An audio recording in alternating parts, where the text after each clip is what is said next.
A ignorância não premia ninguém na guerra espiritual. É por isso que hoje convido você a continuar participando desta série sobre as nossas armas, as armas da nossa guerra.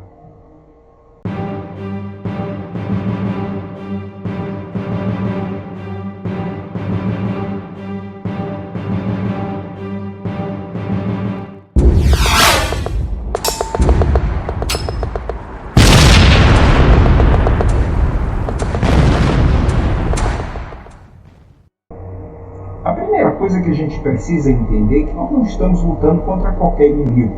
Nós estamos lutando contra um inimigo de Deus, chamado Satanás. Um dos nomes de Satanás significa Diabolos, ou Diabo.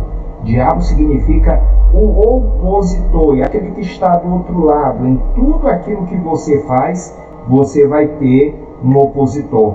E eu quero deixar claro para você aqui que Satanás nunca joga limpo. Ele joga e não trabalha, ele não atira em nós com bala de festim.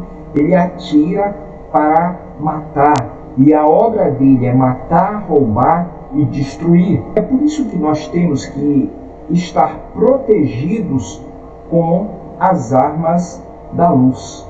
Em Efésios capítulo 6, versículo 10, diz: a nossa luta não é contra pessoas, não é contra aquilo que você possa apalpar. Muitas vezes é alguma coisa que está dentro de um raciocínio, é alguma coisa que está dentro de uma ideologia, é algo que está dentro de uma filosofia, é algo que está dentro de um currículo escolar, é algo que está dentro de um ensinamento falso que você ouviu e aparentemente ele tem cara de verdadeiro, mas ele é completamente falso. E é isso que eu quero falar com você hoje, falar para você hoje sobre os sofismas. O que são sofismas? Por que nós devemos estudar os sofismas? Por que devemos conhecer os sofismas e como destruir os sofismas? Fique comigo, porque esse tema vai ser esclarecedor para a sua vida como você nunca imaginou. Pela primeira vez nós vemos Paulo lá em 2 Coríntios capítulo 10, ele falando que as armas da nossa milícia não são carnais, mas poderosas em Deus para destruir os sofismas. O que eram os sofismas? Ou quem eram os sofistas? Os sofistas eram uma espécie de professores ambulantes que viajavam na Grécia Antiga, e o objetivo deles não era conhecer a verdade, o objetivo deles não era descobrir a verdade, o objetivo deles era ensinar as pessoas a convencer o seu oponente. Como na Grécia Antiga, onde foi o berço da atual democracia, existia o Areópago, o local onde as pessoas debatiam os temas principais da sua cidade. Era como as assembleias legislativas hoje, como os locais, os parlamentos onde deputados, senadores se reúnem para debater as principais questões do país. Nesse caso dos sofistas, eram debater os principais problemas da cidade. Eram muito combatidos pelo filósofo Sócrates, porque o objetivo deles, como nós já falamos, era ajudar essas pessoas que iriam lá para a arena discutir, ela tentar convencer o outro oponente de que aquela sua ideia era verdadeira, embora tivesse apenas aparência de... O sofisma é um argumento lógico cujas premissas não sustentam a conclusão. Vejamos um exemplo aqui. Se o amor é cego, Deus é amor. Então, Deus é cego. Um outro exemplo de sofisma é: quem não trabalha tem muito tempo livre. Se tempo é dinheiro, quem não trabalha é rico.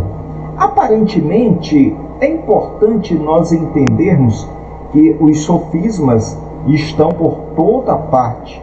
E Paulo nos diz aqui que as armas que nós temos, elas são poderosas em Deus para destruir essas fortalezas, esses enganos, essas capas de falsificação. Hoje eu quero tratar um dos principais sofismas que, de alguma forma, eles têm trazido à tona a questão do sexo desenfreado, do sexo livre, sem a questão das determinadas responsabilidades, e como esse tipo de sofisma tem levado uma civilização inteira, tem levado famílias inteiras, tem levado pessoas à destruição.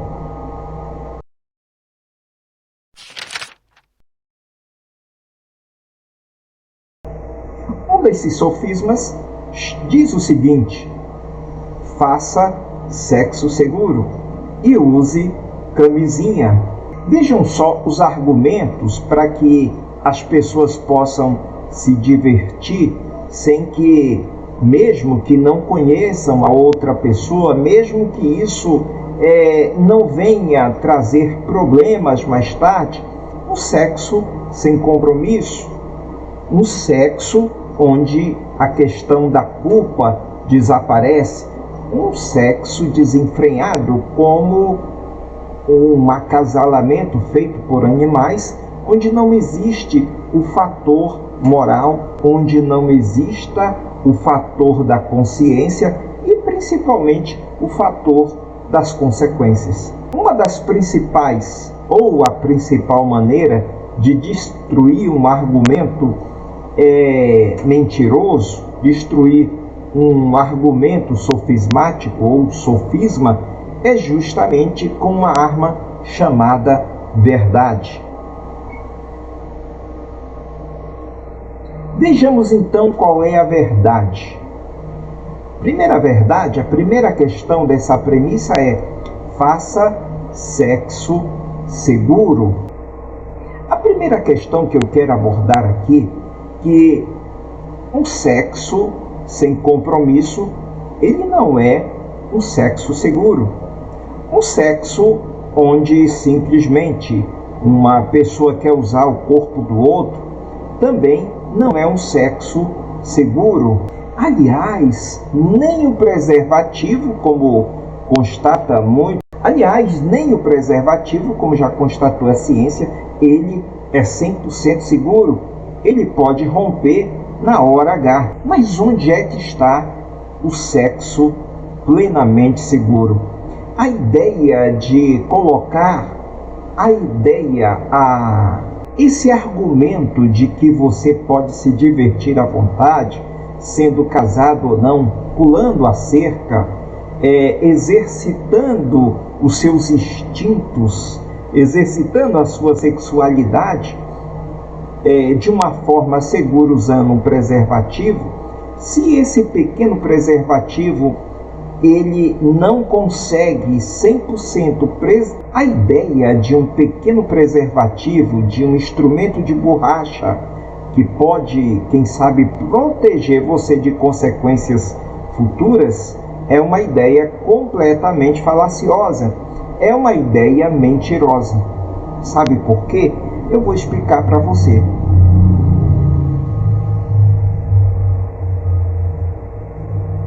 Primeiro, porque o sexo, mesmo com o uso de camisinha, não consegue proteger algo principal na nossa vida chamada consciência moral. E a nossa consciência, ela é uma espécie de sirene dentro de nós que nos avisa quando nós estamos cruzando a faixa. Ela nos avisa quando estamos ferindo algum padrão de moralidade, algum padrão absoluto de moralidade. O perigo está exatamente quando nós desconsideramos a nossa consciência, quando nós desconsideramos essa sirene que bate de uma forma, na primeira vez, de uma forma muito intensa na nossa mente, mas ao longo do tempo, quando nós vamos ignorando esse acionamento dessa sirene, ela vai se tornando cada vez mais fraca. E cada vez que essa sirene, que ela foi acionada na primeira vez, mas nós rompemos o lacre dela, nós conseguimos avançar à frente. Apesar dela, o que vai acontecer é que o nosso sentimento de certo ou errado começa a sofrer um processo chamado cauterização. E o que é cauterização? Você já deve, pelo menos uma vez na vida, ter pego uma enxada para capinar. Você lembra que na primeira vez que você pegou a enxada para capinar, a sua mão estourou completamente, doeu e se formou bolhas de sangue e que logo depois foram cicatrizando e calejando. Então o processo da consciência é semelhante a esse processo quando você pega pela primeira vez uma enxada. No princípio dói, mas depois vai cauterizando. Uma consciência cauterizada, ao contrário de uma mão que é calejada pelo trabalho, ela é muito mais perigosa. Uma consciência cauterizada pelo pecado, por aquilo que você cometeu, por aquilo que você transgrediu, vai trazer consequências para a sua vida. É aí que eu digo claramente que o preço de uma consciência que foi violada, o preço de uma consciência que foi desconsiderada, pode e vai trazer consequências a curto, a médio e a longo prazo. A ideia de que você ter vários parceiros é aquilo que traz felicidade para você. Comprovadamente na prática, nós temos visto que esse tipo de sofisma que tem sido apresentado à sociedade através das novelas, através dos filmes, e despreza as consequências disso, é exatamente aí que as premissas não sustentam a conclusão final. E a conclusão final serão as consequências que vão trazer sobre a sua vida, como eu já falei, a curto, médio e longo prazo. Se você acha que o sexo usando preservativo ele é tão seguro, então pergunte a um chefe de família que pulou a cerca para ter uma diversão de final de semana. O que vai acontecer ao longo do tempo? Pode ocorrer separação, e se não ocorreu separação, ele vai fazer outras tentativas, porque um pequeno abismo vai chamar sempre um outro abismo. É consequência de uma coisa que muitas vezes nós desconsideramos, que é a nossa cobiça, o desejo pelo proibido, o desejo por pular a cerca, o desejo por transgredir as leis de Deus. E por falar em lei de Deus, parece um assunto um tanto quanto ultrapassado, não é verdade? E um assunto que muitas pessoas têm desconsiderado. Desconsiderar as leis de Deus é como nós, por exemplo, nós esquecermos que existe a lei da gravidade. E a lei da gravidade, ela deixa bem claro que se nós quebrarmos o padrão dela, mesmo nós desconsideramos e não aceitando a lei da gravidade, o que vai acontecer? Alguém já deve ter experimentado pular de um edifício de 3 andares. As consequências serão as piores possíveis. Eu lembro de uma colega que tinha um filho que eu vou chamar de Ricardo.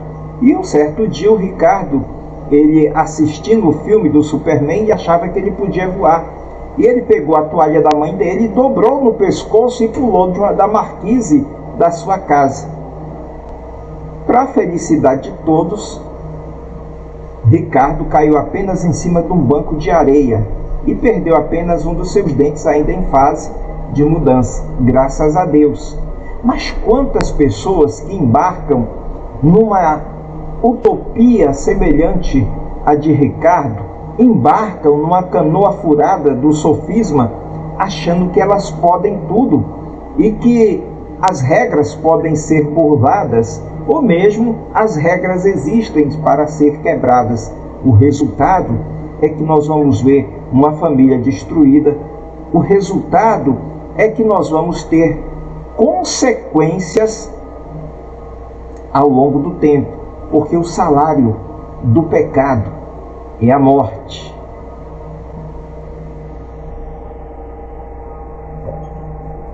Pecar contra os princípios, eu vou usar essa terminologia bem forte, talvez você não goste, mas pecar contra os princípios de Deus é quebrar as regras, e quebrar as regras tem consequências. É como aquela velha história que você vai a um restaurante de fast food e alguém diz, olha, coma bastante à vontade. E você entra pela primeira vez e você vai se aproveitando de tudo que tem ali. Mas lá no final das contas a porta está fechada e vem a conta para você pagar. Da mesma forma é como acontece quando nós quebramos as regras.